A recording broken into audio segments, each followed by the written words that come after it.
A'udhu billahi minash shaitanir la'in rajim. Bismillahir rahmanir rahim. Dear brothers, sisters, listeners, believers, knowledge seekers, God seekers, Assalamu alaikum wa rahmatullah wa barakatuh, and welcome back to the Principles of Faith podcast. The fact that you're back hopefully means that you enjoyed or benefited from the first one, and that you spent the last few days since you've last listened to it reflecting or pondering, thinking, and maybe seeing things in a slightly different light. And I really hope, inshallah, it's helped, and these next upcoming sessions will also continue to help as well. So where did we get to last time? Last time we said, why do we think? We tried to answer this question, right? Why do we think and study in order to know and understand the creator of the universe? That moment that comes to all of us in our lives at some point. Why does it come about? What is it? Why did our body, within us, why do we start to think about it? And we gave 3 examples as to why this comes up and what's within us that's innate within us all that makes us think about these concepts. The first example that we gave was the coma example. That within all of us there's this love to be well informed and to understand the world and to understand why we're here, what's our purpose, what's our goal, what's happening next, how did I get here? The second example was this sense of gratitude, and we gave the example of the banquet and the milad, that you want to thank the host, and to do that you want to identify who the host is and make sure you thank them in a way that they want to be thanked, that is beneficial. And the third was the example of escaping that war-torn country of Afghanistan, and in doing so, when it's in such a difficult situation and we're having to go at such speed, we need to analyze the situation that we're in, different schools of thoughts, different opinions, and eventually make the best informed decision that we can. So now we've realized and established that it's normal, completely normal, for us to ponder over these concepts. It's not just a coincidence, it's innate within us. The question that then arises is if it's worth it. We get loads of thoughts in our lives, right? Loads. But is it worth pursuing every single one of them? And the question more directly here, is it worth pursuing this very concept, these very questions about why am I here, what's happening, who's the creator of this, how can I thank them, what's the situation, where am I trying to get to, how can I get there in the best way? Should I give any time or energy to these thoughts?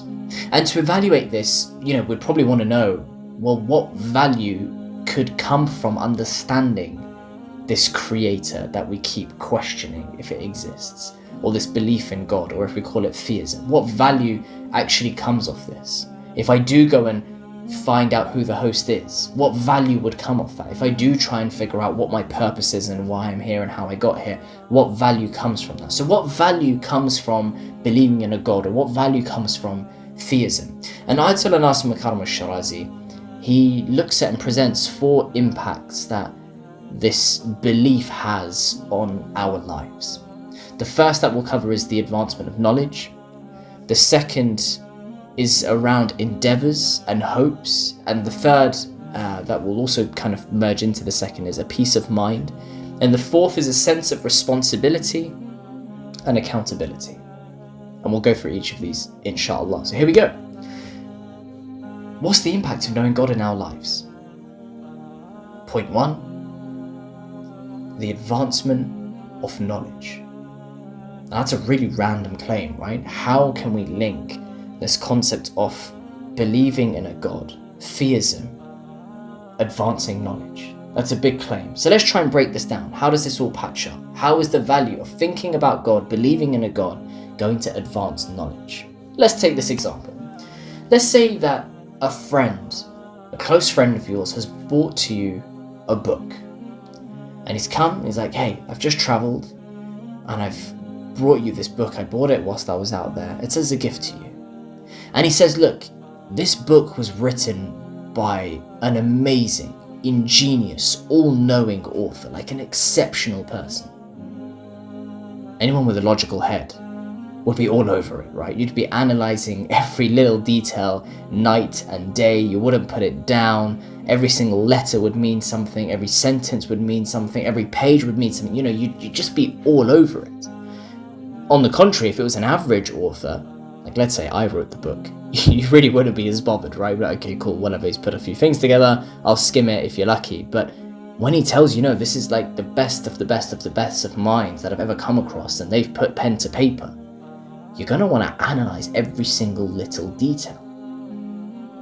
Now, the world of this existence is just like this huge book. Every word is like a particle within this universe. And every single particle is worth serious attention from us. It's not been put there by accident. It's not been created out of emotion. It's been created with absolute wisdom, with an exceptional author, or perhaps we can say a creator. You see, under the banner of theism, of this belief in God, a believer tries to delve into the detail, right? And as a result of his curiosity, and he becomes aware that this universe is the product of the Almighty, of this all-wise, infinitely wise Lord. That is the author in this situation. Therefore, every particle, every atom, we're interested. You know, it's funny, right? In science, I was rubbish at science, by the way. There's a reason why I didn't do science in A level or anything else. I was really, really bad at it. But one thing I did learn was, you kind of thought, something small was small. And then someone said, oh, that something small is made up of this thing called atoms. Atoms. And then someone in the next year said, oh, there's a thing called molecules. Oh, molecules. And then, oh, did you know that these atoms and molecules are made up of stuff? And then that's made up of stuff, and so on and so on and so on. And just as science continues to progress, we start to realize just how many tiny details there are in the most smallest things. And on the other hand, we see just how many more galaxies or stars or whatever exist in space and in the universe. And you're like, whoa, this is crazy. So much around us, so many words in this book, so many particles in this universe, made by this incredible author, made by this almighty, all-wise Lord. I'm going to delve into every single detail of it. Now, how does that correlate to advancement of knowledge? Well, a materialist wouldn't feel the need for this profound study of the mysteries of the world. They'd just be like, you know what? This whole existence thing, that tiny particle through to that new solar system that we discovered or whatever, is, it's just down to some kind of unintelligent nature. It's just a coincidence of sorts, right? Whereas the believer is like, no, that's not happened by chance. There's wisdom, therefore I want to know the wisdom. On the one hand, the materialist is just kind of giving up and saying there's not really much more point, let's just see what happens. On the other hand, a theist is active in that pursuit. Every tiny detail, they want to dig, because they know that there's more behind it. And some scientists even believe that, this concept of a God exists, but its name is nature. And just that this nature is extremely and coincidentally well organized, how convenient. So in summary of this first point, theism is a means for this enhancement of the sciences and human knowledge. We believe that there is a depth behind every single particle, and we want to understand this perfect creation. We want to know what this perfect author's been up to, how great that mind is. We'll never be able to understand it, of course, but we're going to die trying. That is how theism and this reflection of these things that come inside of us about contemplating on the world and our creator can correlate to the advancement of knowledge, and there's value behind this theism. The second point, and I said we're going to link the second and the third together, on what the impact is of knowing God in our lives, theism in our lives. We said endeavors and hopes. I've kind of summarized it as, look, you're not alone. And this is a massive, massive topic. We're confronted with worldly complexities all the time. I've got the BBC News app on my phone, and every single time it goes off, there's yet another death, there's yet another murder, there's yet another COVID variant. You can probably imagine when I'm recording this.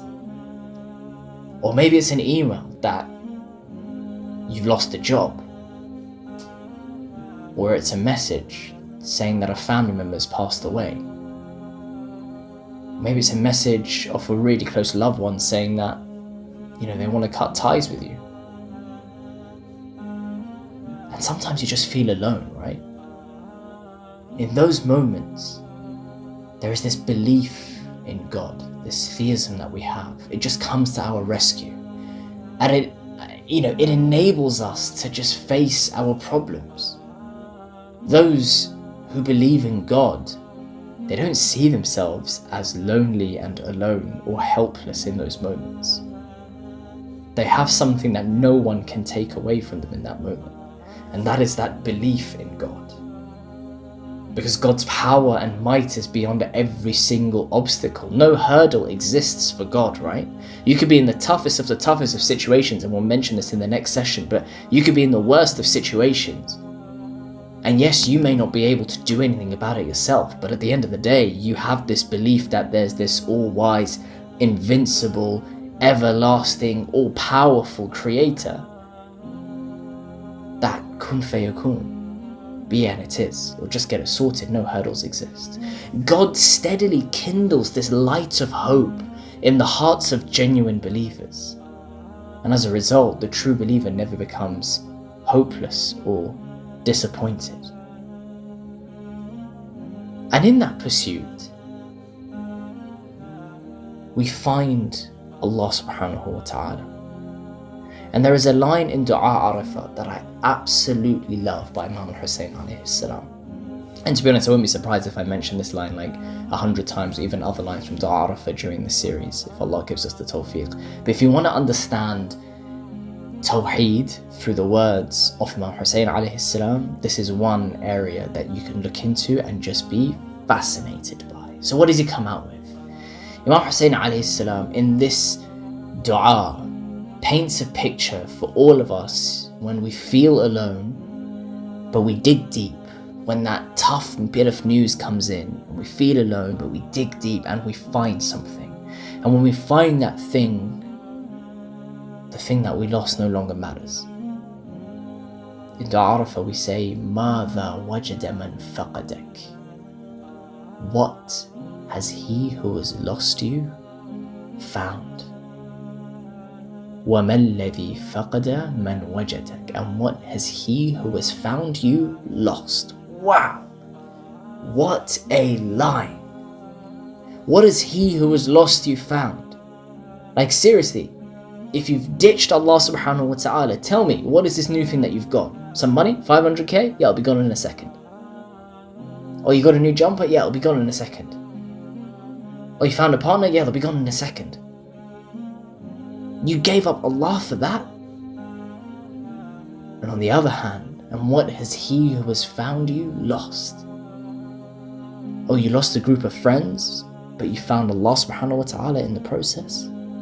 Because perhaps your friends didn't want to go in that direction? Beautiful. Oh, you know what? You lost a job because you stood up for your principles? Yeah, that's nothing compared to what you found, which is Allah subhanahu wa ta'ala. What has he who has lost you found? And what has he who has found you lost? Like, this line is just incredible. And it also gives this peace of mind. We don't worry over these future events that much more, right? We have this deep faith, and we can see around us that mental illnesses are on the rise. Some say more than ever in the past. And one big factor behind this is it's anxiety. It's worry about future events that, I can't control what's going to happen.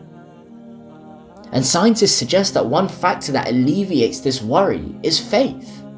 Because this conviction and faith that no one can take away from you can help deter one from being anxious and being worried. And a true believer feels safe that Allah is looking after their every single affair. That Allah has written your rizq. You just need to work hard and Allah, that rizq will manifest itself. You see, these deeply religious individuals at points, you just look at them and they're so tranquil at all times, despite what they've gained or lost. They're much the same, they don't change. Zainab alayhi salam, whether she's in the happiest of her days or what we perceive to be happy versus the toughest of her days, Yawm al-Ashura, she still only sees beauty. She's completely tranquil, she's completely chill. She's just got this complete conviction that she's safe in Allah's plan, that Allah is looking after her every single situation. And Allah says this in the Quran, Surah Al-An'am, Surah number 6, verse 82. Bismillah ar-Rahman ar-Rahim. الَّذِينَ آمَنُوا وَلَمْ يَلْبِسُ إِيمَانُهُمْ بِظُلْمٍ. Those who believe and do not mix up their faith with wrongdoing, أُولَٰئِكَ لَهُمُ الْأَمْنُ وَهُمْ مُهْتَدُونَ. Those are they who shall have security, they're rightly guided. If you don't mix up your faith with wrongdoing, you're going to be of those who are safe, you've got security, you're rightly guided, you're in a good place. And I think this is so important for so many of us. In day to day where we're receiving tough news, and it's not straightforward, and inflation's on the rise, and the economy's against us, and there's so many issues in the world. Look, it's tough, but at the end of the day, one massive value behind theism of believing in this all-powerful and invincible God is, you know what? He's got you covered. He's looking after your every single affair. And the last impact that we mentioned at this point of knowing God in our lives is that it gives us a sense of responsibility. Let's take the example, right, that if you're at work or even at uni, right, or at school, and you see someone, a colleague or a classmate is getting the blame unfairly for something that they just simply didn't do. You know, you're in a room and there's 5 of you, and someone's bag's been stolen or whatever, someone sent an email that they shouldn't have sent. And you're there and you just hear, you know, David's name keeps coming out, oh, David did it, and you knew it was Matt. No doubt it was Matt. You saw it with your own eyes. Many people in that moment won't speak up. But as someone who feels accountable, as a true believer that knows that there's going to be a day where you'll be questioned, why didn't you stand up in that moment? Why didn't you defend that person's haqq? This true believer feels a level of responsibility. They will and they must stand for justice. You know, we kind of see this internal policeman within ourselves at times, watching our deeds continuously. You're walking down the street, there's something that you shouldn't look at. No one's going to say anything if you have a look. No one's going to say anything, right? You can get away with it, chilling. But in reality, you have this inner policeman that you're like, oh, I'm accountable. You know that guy's getting told off and he shouldn't. You're like, oh, I'm accountable, I've got to stick up for that. Those without that internal policeman, those without that great Lord that's going to hold them to account for everything that they've done, apart from being seen maybe, and maybe a conscience, but that could be Allah subhanahu wa ta'ala's fitrah that they've placed within him. But those without faith, they could be self-centered in that moment, right? They've shut off their fitrah that Allah has put within them. They don't have any responsibility. They're not accountable. Yes, I'm not saying, we're not saying that they won't be responsible in that moment, but we're saying there's nothing